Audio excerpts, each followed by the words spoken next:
கராட்டை நேயர்கள் அனைவருக்கும் வணக்கம். வணக்கங்க. வணக்கம் பாஸ்கர். ம். எந்த ஊர்ல இருக்கிறீங்க? சென்னையில தானே இருக்கேன். ம். ம். சென்னையின் வெவ்வேறு கோடியில் உட்காந்து பேசிட்டு இருக்கிறோம். ம். ம். எது நவீனம் அப்படின்ற அந்த தலைப்புல பேசிட்டு இருக்கோம் இந்த சீசன் முழுக்க. ம். ம். அஹ், நவீனம் அப்படின்னு இன்னைக்கு சொன்னான்னா இன்னைக்கு பெரும்பாலும் எல்லாரும் நவீனம் அப்படின்னு புரிஞ்சுக்கிறதே ம். இந்த ஆர்டிஃபிஷியல் இன்டெலிஜென்ஸ்னு சொல்லக்கூடிய, ம். அதுக்கு என்ன தமிழ்ல என்ன சொல்றோம், நுண்ணறிவா? ஆமா. செயற்கை நுண்ணறிவு. ஆக்சுவலா இன்டெலிஜென்ஸ்ன்றது நுண்ணறிவா நம்ம சொல்ல ஹலோ. முடியுமான்னு எனக்கு தெரியல. கேக்குதுங்களாண்ணா? ஹலோ. செயற்கை நுண்ணறிவு இல்லையா? ம். ஆமா. ஹலோ. கொஞ்சம் உங்களுக்கு கட்டை கட்டை வரா மாதிரி இருக்குது. இல்லண்ணா. சீரா தான் இருக்க மாதிரி இருக்கு. நீங்க பேசுறது ஓ, கேக்குது. நான் பேச கேக்குதா? ம். சரி. செயற்கை நுண்ணறிவு தான் சொல்றோம். ஆனா இன்டெலிஜென்ஸ்ன்றது நுண்ணறிவுன்னு எப்படி சொல்றோன்றதே கேள்விதான். ம். ம். செயற்கை நுண்ணறிவு செயற்கை நுண்ணறிவுன்னு எப்படி வந்துச்சு அந்த? எனக்கு புரியல. இன்டெலிஜென்ஸ் நுண்ணறிவுன்னு இதுக்கு முன்னாடி நம்ம கூப்பிட்டது இல்ல. ம். முதல் முறையா அந்த ஆர்டிஃபிஷியல்னு வரும்போது தான் அது அது ரொம்ப நுட்பம் அப்படிங்கிறதுல தானே வருது. நுண்மை, நுட்பம்லாம் ஒரே ரூட் வேர்டு தான்.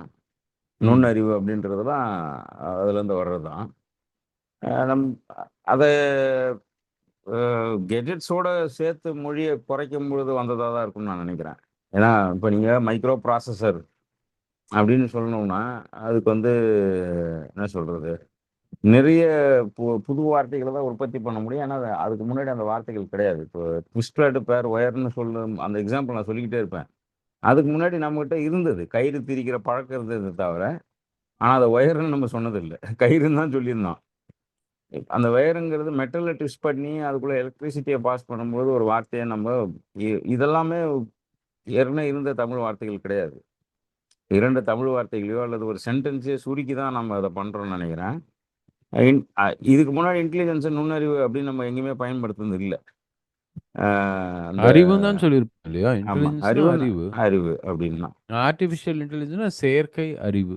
ம். அத செயற்கை. இன்னும் நுட்பமா இருக்கு அப்படின்றத எம்பசைஸ் பண்றாங்க. அதாவது ஏன் ஏன் அது உங்களோட எம்பசைஸ் பண்ணணும்? வேகம். ம். நுட்பம் என்பது எப்பவுமே வேகத்தோட தொடர்புடையதா இருக்கு. நீங்க ஒரு நிமிஷத்துக்கு எவ்வளோ டேட்டா ப்ராசஸ் பண்ணுவீங்க? இல்ல ஒரு செகண்டுக்கு எவ்வளோ டேட்டா ப்ராசஸ் பண்ணுவீங்கன்றது தானே லார்ஜ் லாங்குவேஜ் மாடல்ல இன்னைக்கு போட்டி. ட்ரில்லியன்ஸ் ஆஃப் பைட்டையோ இல்ல ஏதோ ஒண்ண வித்தின் செகண்ட்ஸ்ல பண்ணி ஆகணும் அப்படின்ற பட்சத்துல, அப்பதான் இன்னும் நுட்பம் தேவைப்படுது. நீங்க உங்ககிட்ட ஒரு தரவ குடுத்துட்டு நீங்க அலசி ஆராய்ஞ்சிட்டு வாங்கன்னா, நீங்க 1 வாரம் கழிச்சு வருவீங்க. அப்ப ம். அது வெறும் அறிவு.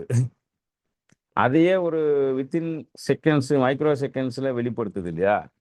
ம். அப்ப அது இன்னும் நுட்பமா மாறிடுது அப்படிங்கிறது. இது வேகத்தினுடைய ஒரு பக்கம்.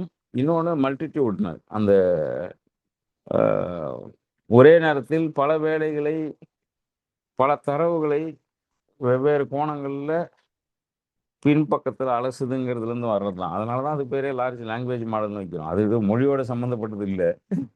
மொழி வேலை ம். செஞ்சா கூட அதுக்கு பின்னாடி பல்வேறு மொழிகள, பல்வேறு தரவுகள, பல்வேறு காட்சிகள ஒரே நேரத்துல எடுத்துக்கிட்டு, ஒரு கிறிஸ் கிராஸா குறுக்க நெடுக்கமாக போய் அது வர்றதுனால அதுக்கு அதுக்கு இன்னும் இன்னும் நெறைய பேர் வருது. இப்போ ஆர்டிபிஷியல் இன்டெலிஜென்ஸ்லேருந்து அடுத்த கட்டத்துக்குலாம் புது புது பெயர்கள்லாம் வந்திருக்கு. நமக்கு வர்றதுக்கு இன்னும் கொஞ்சம் நாள் ஆகும். ம். ம். நான் எதுக்கு இத பத்தி பேச ஆரம்பிச்சேன்னா, நம்ம ம். ஆர்டிஃபிஷியல் இன்டெலிஜென்ஸ் இப்ப எங்க பார்த்தாலும் இது பண்ணுது, அத பண்ணுது. நமக்கு ம். எல்லாருக்கும் இந்த கையில புள்ளைங்களுக்கெல்லாம் அந்த முட்டாய் குடுப்பாங்க இல்லையா? ம். அது மாரி இந்த ஏஐய வச்சு விதவிதமாக உங்களையே நீங்க வெவ்வேறு படம் போடலான்னு நாமெல்லாம் கூட அத முயற்சி பண்ணி பார்த்தோம். ம். நாமளே நாமளே சினிமா ஆக்டர் மாதிரி, ஹீரோ மாதிரி எல்லாம் படம் பண்றதெல்லாம் சுலபமா அது பண்ணி காமிச்சிருது. ம். ஸோ யார் யார் என்னென்ன துணியெல்லாம் போட்டு நம்ம நிக்கணும்னு தோணுச்சோ எல்லாத்தையும் போட்டு நம்ம பண்ணி முடிச்சுட்டோம். ம். இப்போ ம். இப்ப அவன் என்ன சொல்றான்னா, நீங்க இது ம். ஒவ்வொரு முறையும் நீங்க பண்ணும்போது, நீங்க அந்த மெஷின இன்னும் ட்ரெயின் பண்றீங்க அப்படிங்கிறான். ம். ம். அத இன்னும் செறிவூட்டுறீங்க. அதுக்கு வந்து இன்னும் அதற்கு வந்து அனலைசிஸ்க்கான வாய்ப்புகள் இன்னும் அதிகப்படுத்துறீங்க ம். அப்படின்னு. அது சொன்னதிலிருந்து கொஞ்சம் கேர்ஃபுல்லா இருக்க வேண்டியிருக்கு அப்படின்றது தோணுது. ஏன்னா, ம். அ அது அது நம்ம செய்யறது அதனால தான் அப்படின்னு. நாம வந்து ஒவ்வொரு எப்படி Google வந்து நமக்கு இணையதளத்த வந்து இலவசமா குடுக்குறேன் பேர் வழின்னு சொல்லிட்டு, ம். அ நாம ஏதோ ஒரு விஷயம் நமக்கு புரியலன்னா உடனே Googleல போய் கேட்குறோம். ம். அவன் முதல்ல எடுத்த உடனே அந்த 10 விஷயங்களா இப்போ நீங்க வந்து எங்க ஊர்ல இப்ப சென்னை மாதிரி ஊர்ல வந்து ம். நான் வந்து ஜவுளி வாங்கணும். நான் கல்யாணத்துக்கு ஜவுளி வாங்கணும் ம். அப்படின்னு நான் முடிவு பண்ணிட்டேன்னா, ம். நான் இந்த பகுதியில இருக்கிறேன். நான் கல்யாணத்துக்கு ஜவுளி வாங்கணும்னா, என்ன சுத்தி ஒரு 200 கடை இருக்கு ஜவுளி கடை அப்படின்னா, ம். அதுல முதல்ல வர்ற 10 கடை எனக்கு வந்து Googleல வந்து அவங்க கிட்ட காசு வாங்கி அந்த விளம்பரமாகத்தான் இருக்கும். ம். முதல்ல வர 10 கூட இல்ல. முதல்ல வர 100, 200 கூட அப்படியே இருக்கும். ம். அது எதுவுமே வந்து எனக்கு பக்கத்துல இருக்கிறதோ, அல்லது என்னுடைய எனக்கு ஏதுவானதாகவோ இருக்கணும்ன்ற அவசியம் கிடையாது. ம். ம்.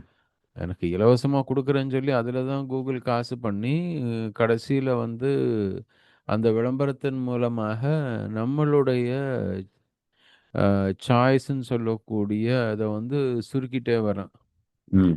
ஆனா, அது பார்த்தீங்கன்னா, அவன் குடுக்குற அந்த அ எத்தனைங்க ஜவுளி வாங்கலாம் சென்னையில எத்தனை இருக்குது அப்டின்னா, Google பேஜ்லயே வந்து ஒன் ஆஃப் 100,000 ஆர் 100,000,000 அது மாரிலாம் குடுப்பான். ம். ம். அத்தனை இணையதளத்தில இருக்குது ம். அப்படின்னு. அப்ப நீங்க என்ன பண்ணுவீங்க? எடுத்த உடனே நீங்க அவ்வளோத்தையும் கடைசியில இருக்கிற பேஜ் எனக்கு காமின்னு கேட்க மாட்டோம். ம். ஏதோ முதல்ல இருக்கிற அந்த 4, 5 விஷயங்கள வந்து ஏதோ ஒண்ணத்த கிளிக் பண்ணுவோம். அதில போயிட்டு சரி இந்த இடம் போறேன் அப்படின்னு கிளம்பி போயிருவோம். ம். அப்படித்தான் வந்து பெரும்பாலான மக்கள் இன்னைக்கு சிந்திக்க ஆரம்பிச்சிருக்கிறாங்க. அதவிட கொடுமை இந்த சாப்பிட போறது தான். ம். இந்நாள் வரைக்கும் எனக்கும் அது புரியல. ம். நெறைய பேர் வந்து இப்ப சாப்பாட்டுக்கான இடத்தை தேர்வு செய்வது அப்படின்றது Googleல கேட்டு தான் தேர்வு பண்றாங்க. ம். நான் இந்த இடத்துக்கு இந்த பகுதியில இருக்கிறேன். என்ன ம். சுத்தி இந்த எத்தன சாப்பாடு இடம் இருக்குது. ம். அதுல எனக்கு இந்த உணவு எனக்கு பிடித்த உணவு வந்து எங்க குடுக்குறான்? யாரு குடுக்குறான்? அப்படின்னு ம். கேட்டுட்டு, ம். அதுக்கப்புறம் என்ன பண்ட்டாங்க, அதுக்கு கீழ போயி இது உண்மை மனுஷனா இல்லையான்னு கூட தெரியாம ம். எல்லாரும் எவ்வளோ வந்து 5 பாயிண்ட்ல எத்தன பாயிண்ட், எத்தன புள்ளி ரிவ்யூ குடுத்துருக்குறாங்க ம். அப்படின்னு படிக்கிறாங்க. ம். என் நண்பர் ஒருத்தர் இருக்கிறாரு. அவர் வந்து எனக்கு அடிக்கடி அனுப்புறது இது ஒண்ணு தான். ம். சாப்பாட்டு பிரியர் பாவம். அதனால புதுசு புதுசா எங்கேயானும் போய் சாப்பிட்டாரு அல்லது அவரு சாப்பிடணும்னு கூட அவசியம் கிடையாது. ம். அவர் வந்து புதுசா யாரான சாப்பாட்ட பத்தி வந்து 5 பாயிண்ட் ரேட்டிங் போட்டு குடுத்துட்டாங்கன்னா, ம். உடனே அது எனக்கு அனுப்புவாரு. இந்த ஊர்ல இந்த ஹோட்டல் இருக்குது. அங்க 5 புள்ளி யாரோ ரேட்டிங் குடுத்துட்டாங்க அப்படின்னு. ம். இப்ப இதுக்காக வேண்டி மக்கள் ரொம்ப தூரமெல்லாம் வண்டி ஓட்டிட்டு போயி சாப்பிட்டுட்டுலாம் திரும்பி வர்ற இதெல்லாம் கதைகள் எல்லாம் நம்ம கேள்விப்படுறோம். ம். இப்போ எனக்கு இதுல என்ன வந்து 2, 3 விஷயங்கள் புரியல அப்படின்னா, ம். இந்த செயற்கை அறிவு அல்லது நுண்ணறிவுன்னு நம்ம சொல்ற ஏதோ ஒண்ணு. அது வந்து என்ன பண்ணுது, நீங்க சாப்பாட்டு பிரியர்ன்னு தெரிஞ்சிருச்சுன்னா, உங்களுக்கு சாப்பாடு சாப்பாடா காமிச்சுட்டே வரும். ம். Google வந்து நீங்க என்ன கேள்வி கேட்கிறீங்களோ, அந்த கேள்விகளுக்கு உங்களுக்கு யாரு Googleக்கு அதிகம் காசு கட்டுறானோ, அவனோட விளம்பரத்த முதல்ல காமிச்சுட்டு, ம். யாரு காசு கட்டலையோ அவங்களுக்கு காமிக்கவே காமிக்காது. அல்லது கடைசியா காமிக்கும். ஒரு 100 பேஜ் தாண்டி தான். நீங்க 100 முறை வந்து ஃபார்வர்டு கிளிக் பண்ணிட்டே போனா தான் உங்களுக்கு வந்து Google காசு குடுக்காதவன் பேர்லாம் வரும் அதுல. அது ம். மாரி காமிக்குது. ம். பட் இப்போ முன்னாடி வந்து நீங்க ஒரு விஷயத்த பத்தி நீங்க தெரிஞ்சுக்கணும் அப்படின்னா, Google வராத காலத்துல சொல்றேன். ம். ஒரு வார்த்தை நமக்கு புரியல ம். அப்படின்னா, நீங்க அது வார்த்தையோடைய அர்த்தம் நமக்கு புரியலன்னா, ம். நம்ம உடனே ஒரு அகராதிய எடுத்து பார்ப்போம். ம். அந்த வார்த்தைக்கு ப என்ன அதனுடைய அர்த்தம் என்ன அப்படின்னு. ம். அதுக்கப்புறம் என்ன பண்ணுவோம், இல்லையா அந்த வார்த்தையிலேருந்து அந்த அர்த்தம் புரிஞ்சதுக்கப்புறம் அந்த கான்செப்ட் நம்மளுக்கு இன்னும் விளங்கல அப்படின்னா, ம். அந்த சப்ஜெக்ட்ல இருக்கக்கூடிய புத்தகங்கள் வேற எதான இருக்குதான்னு நூலகத்துல போய் தேடி பார்ப்போம். ம். இருந்தா அத எடுத்து படிப்போம். ம். நான் அதான் இன்னைக்கு தான் யாரோ என்கிட்ட கேட்டாங்க. நான் சொல்லிட்டு இருந்தேன். ம். நான் ரோபோட்டிக்ஸ் அண்ட் ஆர்டிஃபிஷியல் இன்டெலிஜென்ஸ் வந்து நான் படிச்சது அ 90கள் ம். 88, 89 ஆயிரத்தி ஆ 89, 90ல படிச்சிருப்பேன் அத பத்தி. ம். அப்பல்லாம் ரோபோட்டிக்ஸ், ஆர்டிஃபிஷியல் இன்டெலிஜென்ஸ்ன்றது வந்து ஏதோ ஒரு சயன்ஸ் ஃபிக்ஷன் மாரி இருந்துச்சு. ம். ஓ! ஒரு 30, 40 வருஷம் கழிச்சு இது மாரி நடக்கும். 30 வருஷம் ஆகும் அப்படின்ற மாதிரி. ம். ஆனா, அப்ப வந்து நாங்க பார்த்தது ஒரு மெக்கானிக்கல் இதுதான். ஆனா, அத பத்தி நான் பெரும்பாலும் படிச்சது வந்து லைப்ரரியில போயி பிரிட்டிஷ் லைப்ரரி இங்க இருக்கு சென்னையில. அவங்களுடைய ம். லைப்ரரியில தான் பெரும்பாலும் அத பத்தி நானு நெறைய புத்தகங்கள் வாசிச்சிருக்கிறேன். ஐஐடி ம். லைப்ரரியில கொஞ்சம் வாசிச்சிருக்கிறேன். ம். இங்க தான் வந்து நம்ம வந்து இந்த புத்தகங்கள வாசிச்சதுன்றது வந்து இந்த இடங்கள்ல தான். ம். அ அ அதை தாண்டி அப்போ ம். வந்து நமக்கு ஒரு சப்ஜெக்ட்ன்னு எடுத்தீங்கன்னா, அந்த சப்ஜெக்ட்ல உங்களுக்கு ஒரு 30 புத்தகமோ, 40 புத்தகமோ இருக்கும். ம். நான் இது ஆங்கிலத்தில இந்த பிஜி ஓடோஸ்ன்னு ஒரு நகைச்சுவை எழுத்தாளர் ஒருத்தர். நான் பிரிட்டிஷ் கவுன்சில் லைப்ரரியில சேர்ந்தது வந்து மெயினா அவருடைய புத்தகங்கள் நெறைய வாசிச்சேன். ம். இன்ஃபாக்ட் அவருடைய புத்தகங்கள் எல்லா புத்தகங்களும் நான் வாசிச்சு முடிச்சதுக்கப்புறம் நான் லைப்ரரி மெம்பர்ஷிப்ப கேன்சல் பண்ணிட்டேன் அந்த பீரியட்ல. ம். முழுக்க வந்து ஒரு பீரியட்ல அது மாதிரி. அது ம். மாதிரி நமக்கு லிமிட்டெட் சாய்ஸ் தான் இருந்துச்சு. ம். அதனால நமக்கு வந்து படிக்கக்கூடிய விஷயங்களோ, பகிரக்கூடிய விஷயங்களோ ரொம்ப கம்மியா இருந்துச்சு. ம். இப்ப பார்த்தீங்கன்னா, அதே மாரி உணவுக்கு கூட நீங்க வந்து ஒரு ஊருக்கு போறீங்க. அந்த ஊர்ல எங்க சாப்பிடணும்னா, அந்த ஊர சேர்ந்தவங்க யாருக்கான ஃபோன் பண்ணி கேட்பீங்க. அல்லது நீங்க நேர்ல நண்பரோட ஒண்ணு ஒரு காலத்துல நம்ம வந்து 30, 40 வருடங்களுக்கு முன்னாடி வெளியில போய் சாப்பிடுறதுன்றதே ரொம்ப என்னைக்கோ ஒரு நாள் தான். ம். அது மாரி சாப்பிட்டாலும் நாம வந்து பெருசா வந்து இதற்காக வந்து 5 ஸ்டார் குடுத்துருக்காங்களா, இது பண்ணாங்களா, அதெல்லாம் நம்ம வந்து பெருசா பார்க்க மாட்டோம். இப்ப இல்ல அது எல்லாரும் நம்ம இது எடுத்தோனே தொழில்நுட்பம் மட்டும் கிடையாதுங்கண்ணா. இதுல ஒரு விஷயம் என்னன்னா, தொழில்நுட்பம் ஒரு பார்ட் இத அதிகரிச்சா கூட, இது வந்து ஒரு கல்ச்சுரலி இப்போ மிஷலின் அவார்டட் ஹோட்டல்ஸ்ன்னு இருக்கும். ம், அது இந்தியாவுக்குள்ளயே கிடையாது எங்கேயும். ம், அந்த மிஷலின் 3 ஸ்டார் ஹோட்டல். நம்ம 3 ஸ்டார், 5 ஸ்டார், 7 ஸ்டார்ன்னு சொல்றோம் இல்லையா? அதுக்கு அர்த்தம் நமக்கு இதுவரைக்கும் யாருக்கும் புலப்படாது. ம், ஏன் அத குடுத்தான்? ஏன் குடுக்கல? அப்படின்றதெல்லாம் அந்த அம்யூனிட்டீஸ் பேசிஸ்ல இருக்கும்னு நம்ம நெனைப்போம்ல. அப்படி இல்ல. ம், ஒரு ஷெஃப்ப வச்சு தான் அந்த ஹோட்டல் பத்தின அவார்ட்லாம் வெளியில குடுக்குறாங்க. அதுக்கு நெறைய உதாரணங்கள் இருக்கு. அதுல ஒரு ஒரு சின்ன உதாரணம் இத மட்டும் எடுத்துப்போம். நெறைய அவார்ட்ஸ் இருக்கு. நெறைய ரேங்கிங் சிஸ்டம் இருக்கு. நெறைய சர்டிஃபிகேஷன்ஸ் இருக்கு. ம், அந்த மிஷலின் அவார்டுன்றது 3 ஸ்டார் அவார்டு. அது நீங்க எடுத்தீங்கன்னா, இப்போ மிஷலின் அவார்டு வாங்குன ஆட்கள் வந்து ஒரு ஒரு 10 பேரு இருப்பாங்கன்னு வைங்க இப்போ. அந்த ம், 10 பேரும் வந்து என்னைக்காவது ஒரு நாள் இப்போ உதாரணத்துக்கு வந்து இப்ப தான் சவுதியில ஃபர்ஸ்ட் ஹோட்டல் வரப்போகுது. மிஷலின் ம், அவார்டடு. அப்ப யோசிச்சு பாருங்க. அப்போ ம், அந்த கிரேடு மாதிரி நெறைய இருக்கு. இது வந்து நான் சொல்றது வந்து ஹோட்டல்ஸ் உடைய இதுதான் பீக் மேல. ஒரு அபெக்ஸ் கண்ட்ரோல் பாடி மாரி அது. ஒரு பெரிய ரெஸ்டாரண்ட்டுக்கான ரேங்கிங்ல. அதுக்கு கீழ சில சில இதெல்லாம் இருக்கு. அதுக்கான ரேங்கிங் சிஸ்டம் அதெல்லாம். இத பார்த்து சூடு போட்டுக்கிட்டு தான் அ இந்த இதெல்லாம், இந்த ரேட்டிங்ஸ்லாம். ஆனா, இப்ப என்ன ஆயி போச்சுன்னா, அது ஒரு நாடகம் ஆயி போச்சு. ம், இப்போ இப்போ 2 விஷயம் பேரலலா நடக்குது. ஒண்ணு காம்படிஷன்ஸ். ம், குக்கிங் காம்படிஷன் வருது இல்லையா? குக்கிங் காம்படிஷன்ல இப்ப இன்னைக்கு கூட வைரமுத்து ஒரு கவிதை எழுதி ஒரு ஒரு ஒரு வைரலா போய் அவர கலாய்ச்சுன்னு இருக்கிறாங்க. ஒரு கொரியன் உணவகத்த பத்தி ஒரு கவிதை. ம், 2, 2 வார்த்தையா எழுதி, அதில வெள்ளை தேவதை மாரி வந்து வெண்பன்றி கறியை சமைத்து கொடுப்பாள். அதை நம்ம எப்படி சாப்பிடணும்? அதில இது எப்படி இருக்கும்? அப்படி இப்படின்னு ஒரு கொரியன் பத்தி கவிதை எழுதுறாருன்னு வைங்க. ம், இது ஏதோ சடார்ன்னு வந்தது இல்ல. இது காலகாலமா இது வந்து ஒரு குக்காயினே வருது ஒரு விஷயம். இப்ப உதாரணத்துக்கு வந்து காம்படிஷன், குக்கிங் காம்படிஷன் வந்து உலகம் முழுக்க வந்து தான் இங்க வந்தது. இங்க ஏதோ ம், பிக் பாஸ் ஏதோ திடுதிப்புன்னு வந்த மாரி நம்ம நெனைக்கிறோம் இல்லையா? யாரோ ம், கமலு, விஜய் சேதுபதி தான் இது பெருசா அப்படிலாம் கிடையாது. இதெல்லாம் சூடு போட்டுக்கிறது தான். இந்த மாரி பல விஷயம் வந்து என்ன சொல்றது? யுனிவர்சல் அவார்ட் ஃபங்ஷன்ஸ் அது இதுன்னு நடந்தத பார்த்து பார்த்து காப்பி அடிச்சுன்னுக்குறோம்.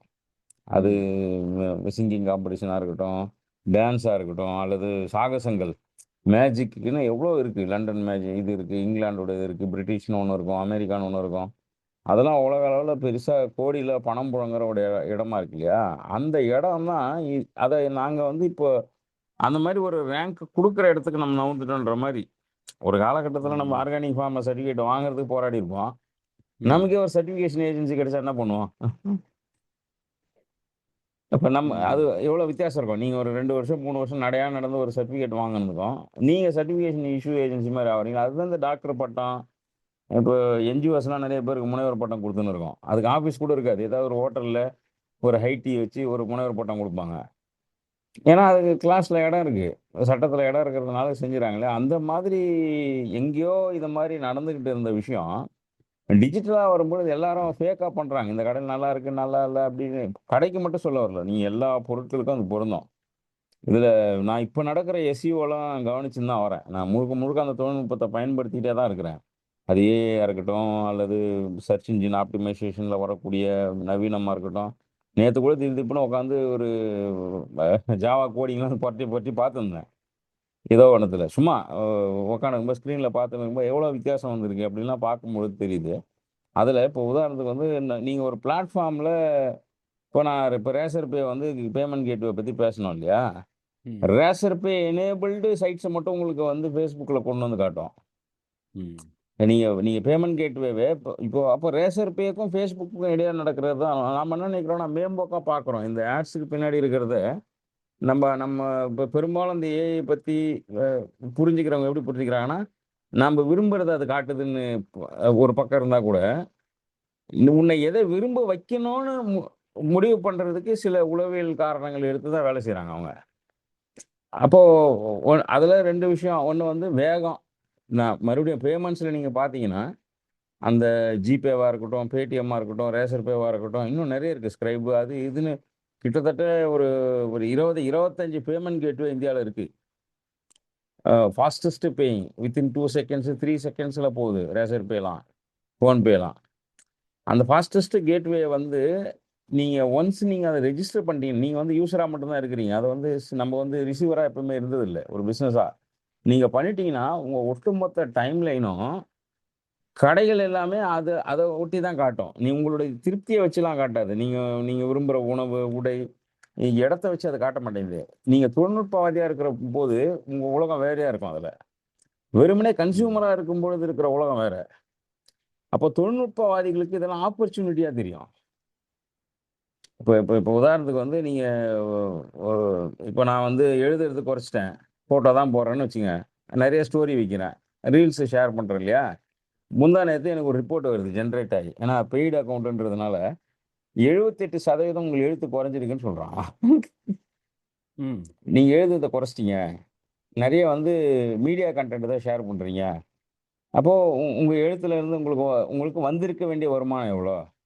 இப்போ அப்ராக்ஸிமேட்டா நீங்க அது குடுக்க போறதில்ல எனக்கு. ஏன்னா நான் நெறைய பிளாக் இந்த கார்ட்லாம் ரெட் கார்ட் வாங்கியிருக்கேன். அதனால Facebook எனக்கு பணம் இருந்தா கூட எனக்கு குடுக்க மாட்டாங்க. ஆனா உங்களுக்கு வந்திருக்க வேண்டிய பணம் வந்து $250. எழுத்தின் மூலமா வந்திருக்க வேண்டியது வந்து $70 இந்த மாசம். உங்களுக்கு அது வரல. காரணம் நீங்க எழுதல. 78% ஆஃப் உங்க கன்டென்ட் வந்து எழுத்துலருந்து விலகி -78ல இருக்கீங்க எழுத்துல. அப்போ நீங்க இன்னும் கொஞ்சம் எழுதுங்க. இன்னும் கொஞ்சம் நெறைய பெருசு பெருசா எழுதுங்கங்கிறான். ஏன்? ம். அவ்ளோ நுணுக்கமா அவங்க வந்து அல்காரிதத்த ஃபிக்ஸ் பண்ணியிருக்கிறாங்க. நம்ம பார்க்குற மாதிரி கலர் தியரிலயோ அது இருந்தது ஆரம்பத்துல. இப்ப அவன் என்ன பண்ட்டான்னா, நீ சூஸ் பண்ணுன்றான். நீங்க YouTubeல வந்து பிரீமியம் வச்சிருந்தீங்கன்னா தெரியும். உன்னுடைய கலர் தீமே நீ சூஸ் பண்ணலாம். என்ன கலர் டோன்ல நீ வீடியோ பார்க்க விரும்புற? இப்ப ம். உதாரணத்துக்கு செப்பியா டோன்ல இருக்கிற படங்கள் மட்டும் காட்டும். டாக்குமெண்டரீஸ் மட்டும் காட்டும். இன்டர்வியூ மட்டும் காட்டும். இல்ல பிங்க் ஷேடு அது மாரி இப்போ நம்ம கலர் தியரில ஒரு 5, 6 கலர ஒண்ணா வச்சு கார்டு மாரி வச்சிருப்பாங்கல்ல. அந்த வெவ்வேறு ரெயின்போ கலர்ஸ் மாரி. இந்த கலர் ஆமா. தியரி படி என் YouTubeலுடைய விஷுவல்ஸ் இருக்கணும்னு நான் டிசைன் பண்ணலாம் அப்போ. பெய்டு வெர்ஷன்ல. ம். நாம என்ன நினைச்சோம்னா, முன்னாடி எனக்கு என்ன பிடிக்கும்னு பார்த்து இவன் தரான்னு சொன்னோம்ல, அப்படிலாம் இல்ல. உனக்கு நான் சாய்ஸ் இப்ப நம்ம சாய்ஸ்க்கு வந்துட்டோம் பாருங்க. உனக்கு நான் சாய்ஸ் தரேன். அதுல குழப்பத்தையும் தரேன். நீ டெசிஷன் எடுக்கிறியான்னு பார்ப்போம். எடுக்க முடியலன்னா நானே எடுக்கிறேன். அதுக்கு நீ பணம் கட்டு. அங்க வந்து நிக்குது இப்ப ம். ஏஐ. அதாவது உனக்கு நெறைய ம். உனக்கு வந்து நெறைய உங்களுக்கு விஷயங்கள நான் குடுக்குறேன். இத்தன கலர் தியரி தரேன். இந்த மாரி ஸ்கிரீன் சைஸ் தரேன். ஏஆர் கூட இப்ப நீங்க ஏஐ கூட ஏஆர் சேர்த்து இப்போ நான் சில நேரங்கள் அதையும் பார்ப்பேன். ஏஆர் வீடியோஸ் வந்து நீங்கள் யூடியூப்ல பார்த்தீங்கன்னா 3Dயில் பார்க்கலாம் அந்த கிளாஸோட பார்த்தா.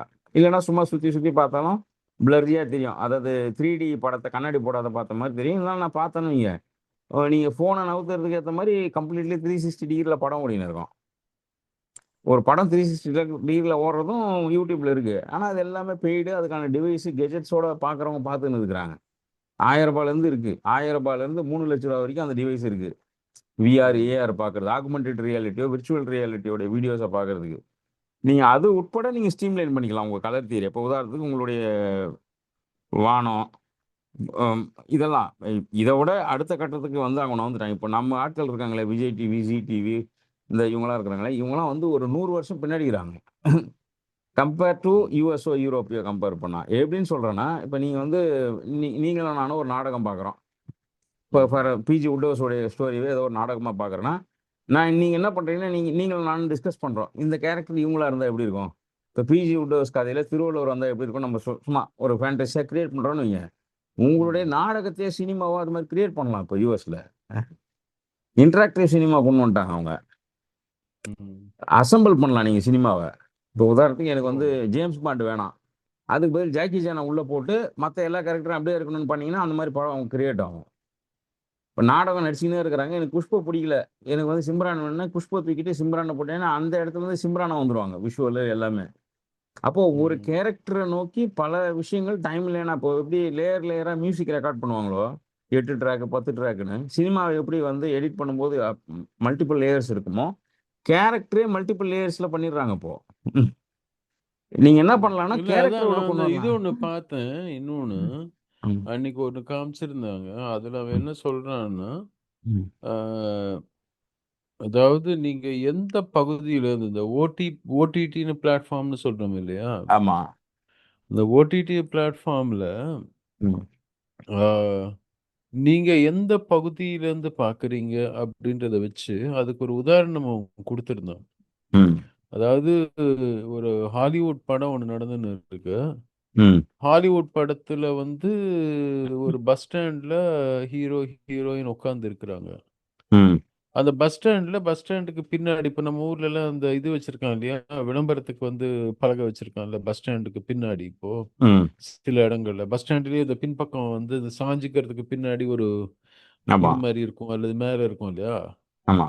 நீங்க இப்போ தமிழ்நாட்டுல இருந்து பார்க்குறீங்க அப்படின்னா, அந்த ம். திரைப்படத்த. நீங்க பார்த்துட்டு இருக்கும்போதே ம். டைனமிக்கா நீங்க தமிழ்நாட்டுல இருந்து பார்க்குறீங்கன்றதுனால, அதுல அந்த திரைப்படத்துல வர்ற அந்த பஸ் ஸ்டாண்டுடைய அந்த விளம்பரம் வந்து தமிழ்ல வரும் உங்களுக்கு. அது ஆட்டோமேட்டட். நான் சொல்றது நீங்க செலக்ட் பண்ணலாம். இப்ப கதை வந்து அதான் நான் இப்ப இது எனக்கு ஐயப்பந்தாங்கல் பஸ் ஸ்டாண்ட்ல என்ன நடக்கணும்னா, ஐயப்பந்தாங்கல் பஸ் ஸ்டாண்ட் உள்ள ம். வந்துரும். லிட்டரலி. நீங்க பிக் பண்ணி கூட உள்ள போடலாம் சீன்ஸ. ஹலோ. நான் கேட்குதுங்களா? ம். இப்போ வந்து கேக்குது. நீங்க ஒரு 20 10 நிமிஷம் வந்து நீங்க படம் பார்த்துன்னே வரீங்கன்னு வைங்க. இன்ட்ரோடக்ஷன்ல இருந்து வந்து ஒரு பாட்டு, "வந்தேன்டா பால்காரன்னு" ஆரம்பிச்சு ஓடுது. ரஜினி வராருன்னு வைங்க. அவரு புஷ்ப மீட் பண்ற இடத்துல இருந்து கமல் வேணும்னா, நீங்க கமல பிக் பண்ணி போடலாம் அந்த இடத்துல. ம். ஜனகராஜ் பேசினே வராரு ரஜினி கிட்டனா, எனக்கு ஜனகராஜ் காமெடி புடிக்கல. எனக்கு இந்த கேரக்டர்ல வடிவேலு டயலாக் வேணும்னா அத பிக் பண்ணி போடலாம். இன்டராக்டிவ் சினிமான்றாங்க அத. ஆல்ரெடி டிசைன்டு கிடையாது. தனித்தனி என்டிட்டியா இருக்கும். நீங்க பிக் பண்ணி போடலாம். இந்த ஏஐ அதுல யூஸ் பண்ணியிருந்தா கூட, இந்த சாய்ஸஸ் அண்ட் டெசிஷனையும் வந்து இப்போ உங்கள அதாவது டெசிஷன் அவன் தான் எடுக்குறான். ஆனா உங்கள எடுக்க வைக்கிறதாக நம்ப வைக்கிறதுக்கு சில மாடியூல்ஸ கிரியேட் பண்ணி வச்சிருக்கான். ம். இப்ப நீங்க என்னதான் இருந்தாலும், அதுல வந்து நீங்க அதிகபட்சம் ஒரு 4 கேரக்டர் தான் உள்ள வைக்க முடியும். மம்டிய வைக்கலாம், அல்லது ஷாருக் கான வைக்கலாம். அந்த மாரி வச்சிருப்பாங்க இல்லையா? அவன் குடுத்துருவான் 4ம். இந்த 4க்குள்ள நீ ம். ப்ளே பண்ணி பார்க்கறதுனால, நீ என்னமோ அதுல ஒரு கிரியேட்டரா உன்ன ஃபீல் பண்ண வைக்கிறது தான் ஏஐ உடைய மிகப்பெரிய தந்திரமா நான் பார்க்குறேன். இப்ப நீங்க ம். ஆரம்பத்துல கேட்டீங்கல்ல, ஜெனரேட்டிவ் ஏஐல நம்ப ஏன் வந்து அ ஒரு ஃபீல் குட்டா இருக்கிறோம்னா, நான் திடீர்னு கிரியேட்டர் ஆயிர்றேன்ல. இப்போ ம். ஒரு லைன் டிராயிங் வேணும்னா, உங்க ஃபோட்டோ எடுத்து போட்டு create this HD image into ரியாலிட்டிக்கு அது இதுன்னு ஒரு 4 வார்த்தை இருக்கு. ஒரு ப்ராம்ப்ட். அப்ப நான் குடுத்தேன்னு வைங்க, உங்க ஃபோட்டோ வந்து பென்சில் டிராயிங்கா வெளில வந்துரும். நான் ம். ஃபோட்டோ பிரிண்ட் எடுத்து பை பாஸ்கர்ன்னு போட்டுக்கினாலும், அது இதுல வரப்போறதில்ல. ஐபில எந்த கொஸ்டினும் வரப்போறதில்ல. ஏன்னா நான் பெய்டு வெர்ஷன் வச்சிருக்கேன். அதனால நான் என் பேர போட்டுக்கலாம். இல்லையா? இல்லன்னா அது பேர் போட்டு வந்துரும். வாட்டர் மார்க் வச்சு இது கிரியேட்டட் வித் ஜெமினி கிமினின்னு வரல. நீங்கள் பெய்டு வெர்ஷன் வச்சுருந்தீங்கன்னா வாட்டர் மார்க் இல்லாமல் ஈஸியாக பண்ணிக்க முடியும் எல்லாத்துலேயும். ரெண்டாவது டைம்ஸ் ரொம்ப இப்போ வந்து கிரெடிட் சிஸ்டம் தான். நீங்கள் எல்லா ஏஐயுமே வந்து நீங்கள் 2000லேருந்து 20,000 வரைக்கும் நீங்கள் மாதத்துக்கு கட்டினா கூட உங்களுக்கு ம். 1000 கிரெடிட்ஸு 10,000 கிரெடிட்ஸ்னு கொடுக்குறான்.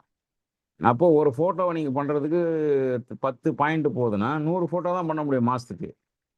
அது வரைக்கும் தான் ஏஐ வந்து உங்களுக்கான பெய்டு வெர்ஷனாக வேலை செய்யும். எப்படி ஒரு காலகட்டத்தில் வந்து ஃபாஸ்ட் டேட்டா வேலை செஞ்சு அதுக்கப்புறம் 10 மடங்கு ஸ்லோவாயிடுமோ, அந்த மாதிரி தான். ஆனா, அதே மாரி தான் 3 செகண்ட் வீடியோ தான் நீங்க வந்து ஃப்ரீயா பண்ணிக்க முடியும். 30 செகண்ட் வீடியோ நீங்க பண்ணணும்னா 2000 கட்டணும். 30 நிமிஷம் வீடியோ கட்டணும்னா 20,000 கட்டணும். அதுவும் மாசத்துக்கு 8 தான் பண்ண முடியும்னா, அவங்க பண்ற ஸ்ட்ரீம்லைன் இருக்கு இல்லையா? இது எதுவுமே வந்து மக்களுக்கு வந்து அக்சஸிபிளாவோ, அஃபோர்டபுளாவோ இருக்க போறதில்ல. ஆனா, மினிமமா ஒண்ணு குடுக்குறது. அந்த இந்த தியரி மாரி, இந்த பிரைசிங் தியரி மாரி, ஒரு லோ பிரைஸ், ஒரு மிட் ரேஞ்ச், ஒரு ஹை பிரைஸ் வச்சுருவாங்க இல்லையா? ஒண்ணு பிரைஸ்லெஸ். அந்த பிரைஸ்லெஸ்ல நம்ம பழக்கி கொஞ்சம் கொஞ்சமா வந்து இப்போ மெட்ரிகுலேஷன் படிக்கிறவங்கள சிபிஎஸ்சிக்கும், சிபிஎஸ்சில படிக்கிறவங்கள ஐசிஎஸ்சிக்கும் நகர்த்துறாங்கல்ல. அந்த ம். மாதிரி ஏஐ நம்மள என்ன பண்ணுதுன்னா, ஃபீல் குட்டா பார்க்க வைக்குது. நீ வந்து ஃப்ரீயா நடத்தும்போது உங்களுக்கு என்ன கிடைக்கும்? முகம் கோணையா வரும். பல்லு வந்து சரி வராது. கண்ணு வந்து பார்த்தீங்கன்னாக்கா, அவ்வளோ கிளாரிட்டியா இருக்காது. அப்ப நீங்க அதே ஒரு ரூ. 399 கட்டுறீங்கன்னு வைங்க. இன்னும் கொஞ்சம் ரியாலிட்டிக்கு பக்கத்துல வந்ததா நம்ம ஃபீல் பண்ணுவோம். ஒரு ரூ. 2000 ம். கட்டுனீங்கன்னு வைங்க, ஆக்சுவல் ஃபோட்டோ உங்கள எடுத்தா என்னவா இருக்குமோ அது பண்ண முடியும். இதே 20,000 கட்டுறீங்கன்னு வைங்க, உங்கள வச்சு நான் என்னன்னா பண்ண முடியும்? உங்களுடைய வாய்ஸு, உங்களுடைய இமேஜ் உங்க 2 இமேஜ வச்சே உங்களுடைய கல்யாண வீடியோ நான் பண்ண முடியும். அது கேப் ம். இருக்கு. இப்போ யாராவது ஒரு பையன், பொண்ணு ஃபோட்டோ குடுத்தாங்கன்னா, அவங்களுக்கு உண்மையிலேயே கல்யாணம் நடந்ததாக ஒரு அவுட்புட் எடுத்து குடுத்துடலாம் ஒரு நாள்ல. அப்போ நீங்க மத்த செலவெல்லாம் இருக்காதுல்ல. இதை தொழில்நுட்பத்துக்கு ஓட நிக்காம, இது வர்த்தகத்துல எப்படி வந்திருக்குன்னா, இப்போ உனக்கு திருமணத்துக்கு நீ வந்து ஷூட் பண்ண வேணாம் இனிமே. Instagramல போஸ்ட் போடுறது நீ ஷூட் பண்ண வேணாம். நீ என்கிட்ட வா, இப்போ உதாரணத்துக்கு எலிசபெத் ராணி என்னென்ன உடை போட்டாங்களோ நீ பிக் பண்ணிக்கோ. ரூ. 2000 கட்டு. நீ உன் முகத்த மட்டும் காட்டுங்கிறாங்க. நம்ம வந்து இதுல பண்ணுவோம்ல வெரிஃபிகேஷனுக்காக கேஒய்சிலாம். ம். அந்த மாரி வந்து முகத்த இது மாரி ஒரு 2, 3 முறை கண்ணு சிமிட்டு, இப்படி முகத்த லெஃப்ட், ரைட் மட்டும் திருப்பிட்டு போயிடு. உனக்கு நான் விஷுவல்ஸ் கிரியேட் பண்ணி குடுத்துறேன். நீ எனக்கு 2000, 3000 குடுத்துரு. ஷூட் முடிஞ்சிடுது. Photo shoot. அத ம். நீங்க வந்து ஜான்சி ராணி மாரி பண்ணிக்கலாம். அல்லது நயன்தாராக்கு நடந்த மாரி பண்ணிக்கலாம். அல்லது எலிசபெத் மாரி பண்ணிக்கலாம்.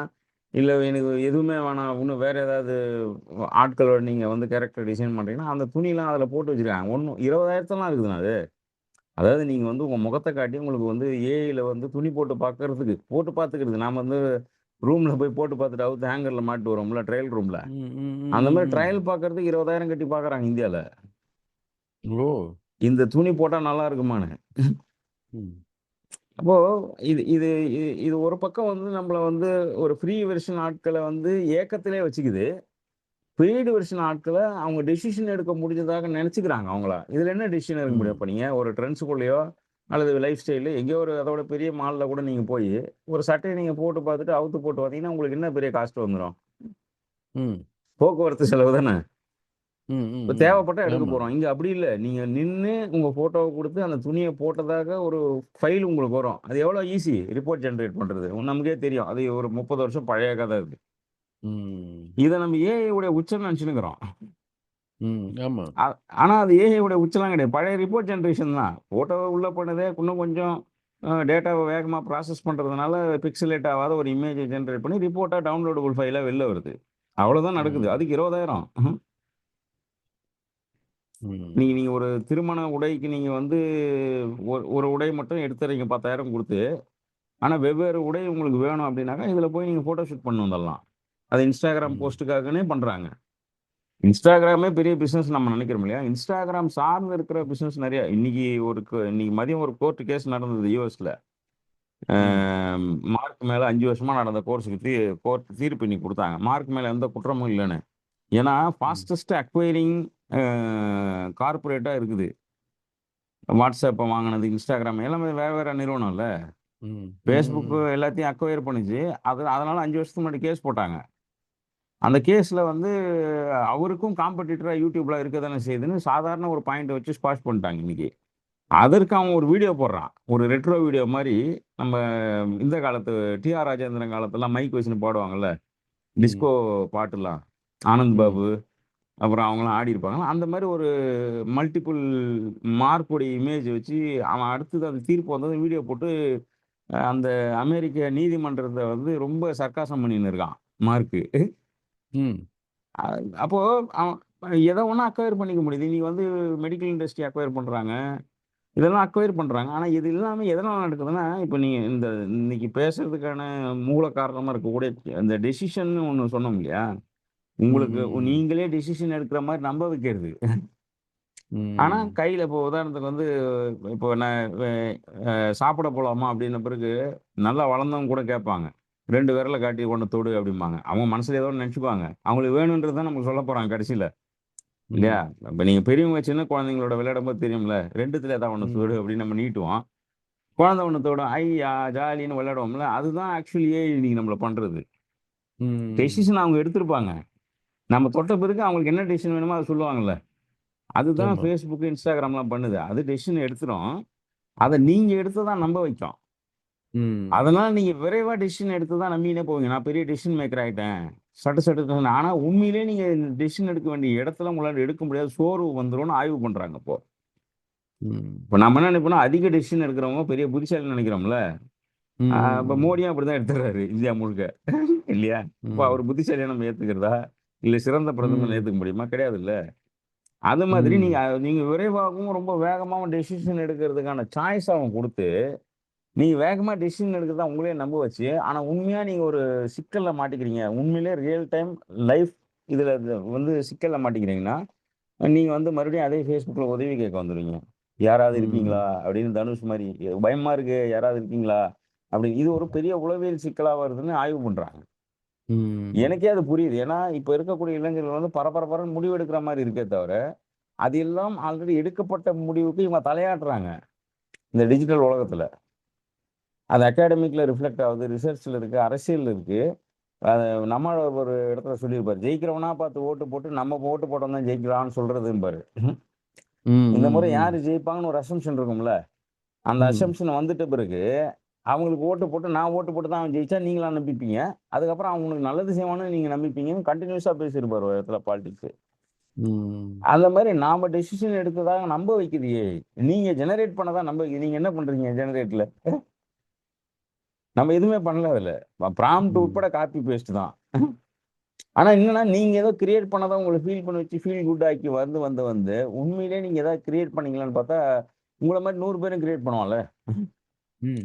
அப்போ உங்களுக்குன்னு ஒரு தனிப்பட்ட ஒரு அறிவோ, இவங்க சொல்லக்கூடிய அந்த இன்டெலிஜென்ஸ்ங்கிறது அங்க இழந்துரும்.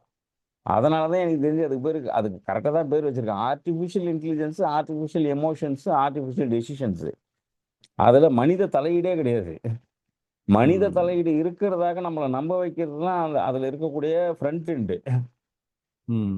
அந்த அந்த ஸ்க்ரீனுக்குள்ள இருக்கக்கூடிய எல்லா ஃப்ரண்ட் எண்டுமே, நீங்க ஏதோ ஒரு முடிவு பண்ண மாரி, ஒரு ஒரு இன்ட்ரஸ்டிங் கொஸ்டின்லாம் நெறைய இருக்கும்.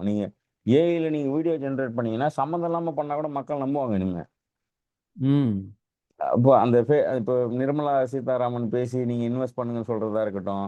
அதுக்கு முன்னாடி இன்ஃபோசிஸ்ல இருந்து பேசுன மாரி வந்தது. நம்ம இத பத்தி ஃபேக் வீடியோஸ பத்தி பேசணும். டீப் ஃபேக் பத்தியே ஒரு சீசன் ஆமா, பேசணும். ஆமா, ஆமா. அது இப்ப மறுபடியும் பிரபலமாவுது.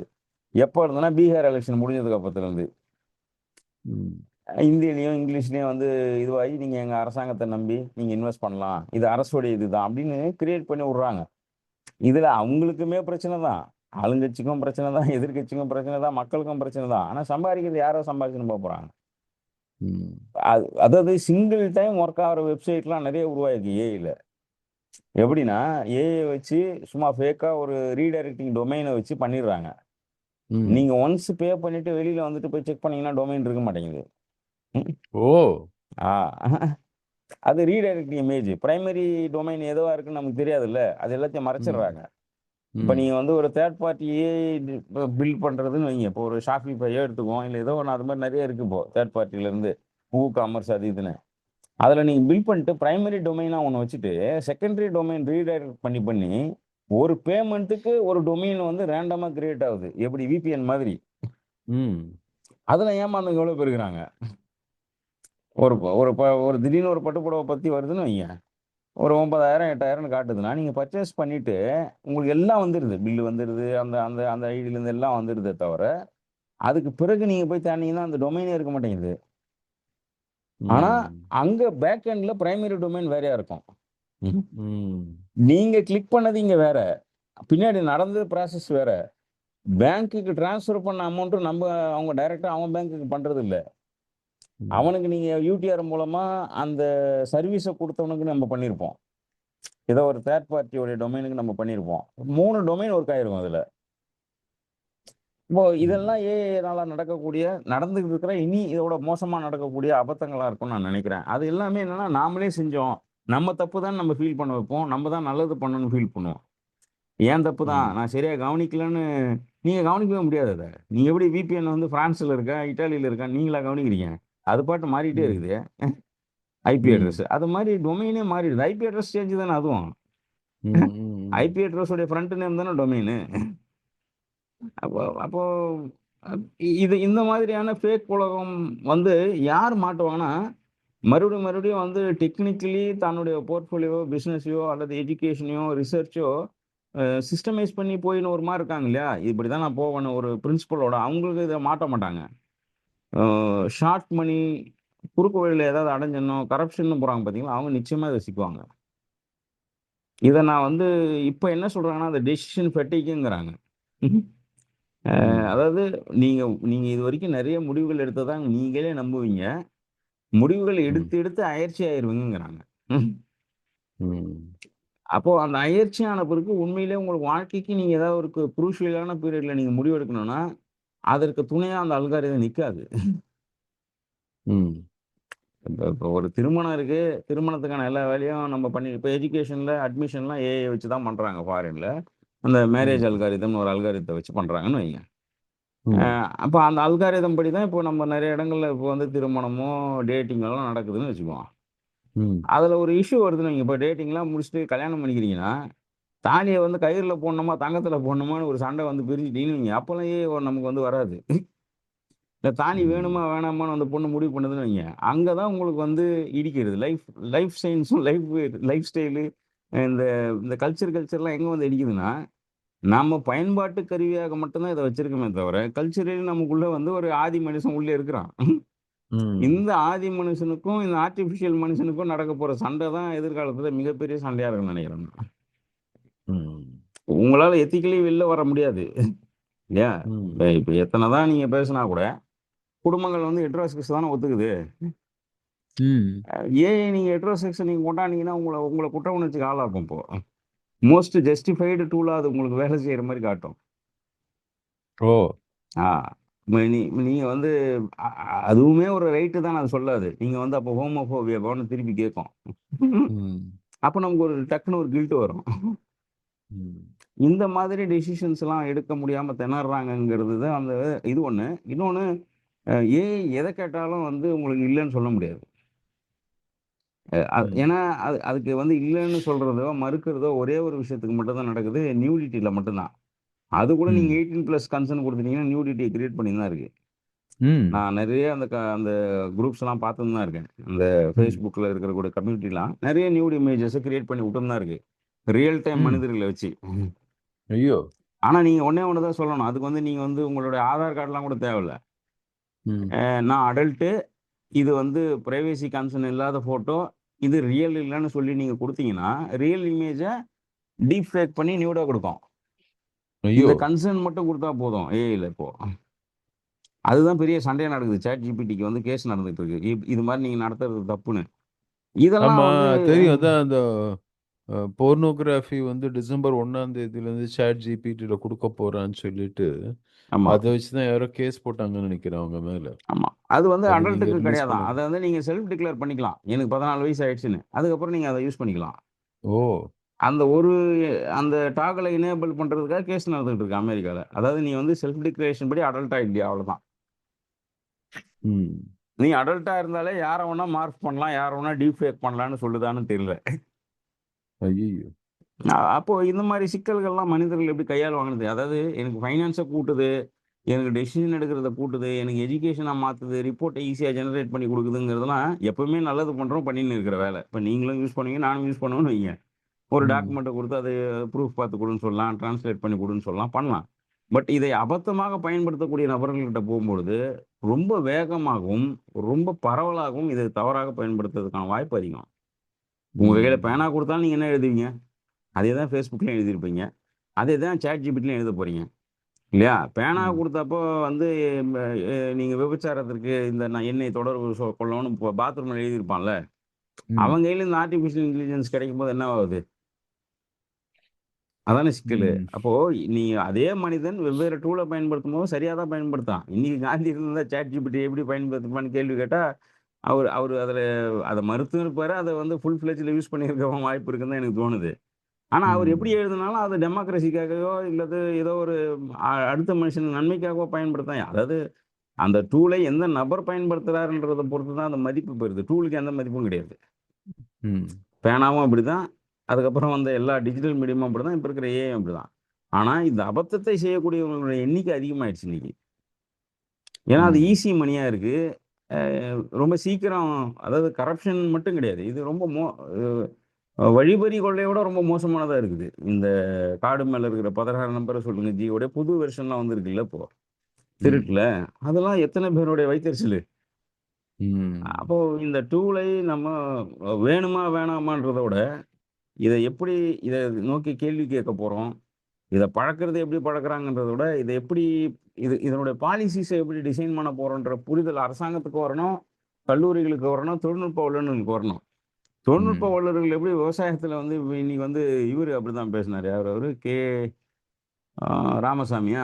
இந்த பழைய ஓல்டு சான்சலரு. ம். வைஸ் டிஎன்ஏ உடைய chancellor. Vice DNA chancellor. Vice chancellor. ஆமா. அவரு பேசும்போது அதான் சொல்றாரு. நாங்க போய் கூப்பிட்டதுமே எழுந்து நின்னு எங்கள கட்டிப்புடிச்சு வாங்கன்னு தமிழ்ல கூப்பிட்டாரு. இந்திய விவசாயத்த அடுத்த கட்டத்துக்கு கொண்டு போனவரே மோடி தான். அப்படி இப்படின்னு அவரும் பேசினாரு. பிஆர் பாண்டியன் அதுக்கு மேல காவிரி ம். நதி நீரை மீட்டு தந்தவரே. அப்புறம் ம். என்ன சொல்றது? டெல்டா மாவட்டத்த வந்து இதுவா மாத்துனவரு. பாதுகாப்பு வேளாண் மண்டலமா மாத்துனவரு. அப்புறம் மீத்தேனுக்கு எதிராக போராடினவரு. இப்படியே சொல்றாரு. ம். அப்புறம் ஜல்லிக்கட்ட வந்து எத்தனையோ தடைகளை மீறி உச்சநீதிமன்றத்தில வந்து உச்சநீதிமன்றத்திலேயே கொள்கை முடிவு எடுத்தவரே, உங்கள பாத தொட்டு வணக்கத்த தெரிவிச்சுக்கிறேன்னு தான் தொடங்குனாரு பிஆர் பாண்டியன். அப்போ எந்த நபர் அத பயன்படுத்துறாங்கங்கிறத பொறுத்து எப்படி எல்லாம் மாறிடுதோ, அந்த அவரும் அப்படிதான் சொன்னாரு. விவசாயத்த வந்து சயின்டிஃபிக் டெம்பரமென்ட்டோட இயற்கை விவசாயத்த வளர்த்து எடுக்கணும்னு 2 பேரும் பேசுறாங்க. யாரு? அந்த அந்த வைஸ் சான்சலரும், மோடியும். அ ஏதோ ஒரு ஒவ்வொரு விவசாயியும் இத வந்து வந்து மனசுல வச்சுக்கணுமா. சயின்டிஃபிக் டெம்பரோட நீங்க வந்து விவசாயத்த வளர்த்து எடுக்கணும். உங்கள் ஒவ்வொரு பச்சை துண்டும் பீகாரின் அலையை எனக்கு நினைவூட்டுகிறது. அப்படி இப்படின்னு பேசினாப்புல இன்னைக்கு. ம். பச்சை துண்ட வச்சு சுத்துனாங்க. அதுக்கு சொல்றாரு. நீங்க சுத்துறதுன்றது, நீங்க என்ன கொண்டாடுறதுன்றது பீகாருடைய வெற்றி அலையையும், வெற்றி காற்றையும் என்னால சுவாசிக்க முடியுதுங்கிறாரு. அந்த மாரி யார் கையில போய் இது ம். சிக்குதுங்கிறத பொறுத்து தானே இருக்கு. ஏன் இந்த டூலும் சரி, இதெல்லாம் அதாவது முடிவுகள் எடுக்கிற இடங்கள்ல தான் பெரிய பெரிய சிக்கல்கள் வரும்ன்றது எனக்கு தோணுது. ஏன்னா, நம்மளுடைய மனம் வந்து இன்னும் அந்த அளவுக்கு இந்த நிறுவனத்தையோ, இந்த இழப்புகளையோ, இந்த பணப்பரிவினத்தையோ, சொத்தையோ, அல்ல பொது உடைமை பத்தியோ, இத நுகர்வு பத்தியோ இன்னும் நம்ம பக்குவப்படாத ஆட்கள் தான். நம்ம இன்னும் ரொம்ப பழமையா தான் இருக்கோம். அது ம். உள்ளார்ந்து. நான் எனது என்பதிலும் சரி, என்னுடைய தனிப்பட்ட பிரைவசி, மானம், கற்பு, திருமணம், உறவு முறைகள்லாம் இன்னும் நமக்குள்ள அப்படியே தேங்கி தான் இருக்கு. ஒரு நினைவில் ம். காடுள்ள மிருகம் தான் நம்ம. பட் இந்த இந்த தொழில்நுட்பத்த பயன்படுத்தும்போது நாம ஏதோ நீங்க சொன்ன மாரி ரொம்ப ஃபிக்ஷனலாக ஒரு 2000 வருஷத்துக்கு அந்தாண்ட வாழ தான் நம்ம கற்பனை பண்ணிக்கிறோம். இல்ல. கான்ஃப்ளிக்ட்ஸ் அதிகத்த சந்திக்கிறோம். டெசிஷன் எடுக்க முடியாம. சோர்வை அடைகிறோம். மிக விரைவில் உடலும், மனமும் சோர்வை அடைந்து முக்கியமான முடிவுகள் எடுக்கும் பொழுது குழப்பத்துல போய் நின்னுடுறாங்க எல்லாரும்ன்றது தான் நான் தொடர்ச்சியா இந்த இன்னையோடைய எபிசோட்ல பேசணும்னு நினைக்கிறது. மக்களும் இத சிந்திக்கணும்னு நான் நினைக்கிறேன். ம். பார்ப்போம். ஆல்மோஸ்ட் 40 நிமிஷம் பேசியிருக்கோம். ம். இன்னும் ஒரு ஓகே. நான் அதான் எபிசோட் இருக்கு. யோசித்துட்டு இருக்கிறேன். இன்னும் ஒரு எபிசோட் இருக்கு. அடுத்த எபிசோட்ல நாம இது நவீனத்தினுடைய அ என்ன சொல்றது? சிறையில மாட்டாம நாம ஆமா. நம்மளுடைய தினசரி வாழ்க்கையில எப்படி நம்ம வந்து இதை கடந்து போக முடியும்? அதே சமயத்துல இதிலிருந்து வந்திருக்கக்கூடிய சில விஷயங்கள் நமக்கு உதவி தரக்கூடிய விஷயங்கள நாம வந்து பயன்படுத்திக்க முடியுமா? ம். அந்த பேலன்ஸ் எப்படி நம்ம ஸ்ட்ரைக் பண்ணணும்? ம். அதற்கு என்ன தேவை? அது எப்படி ம். பார்க்க போறோம்? ம். அப்படின்றத மேபி நம்ம அடுத்த எபிசோட்ல பேசணும்னா உபயோகமா இருக்கும்னு தோணுது. நல்லதுண்ணா. சரி, நன்றி. நேயர்கள் அனைவருக்கும் நன்றி. சந்திப்போம். அடுத்த முறை சந்திப்போம்.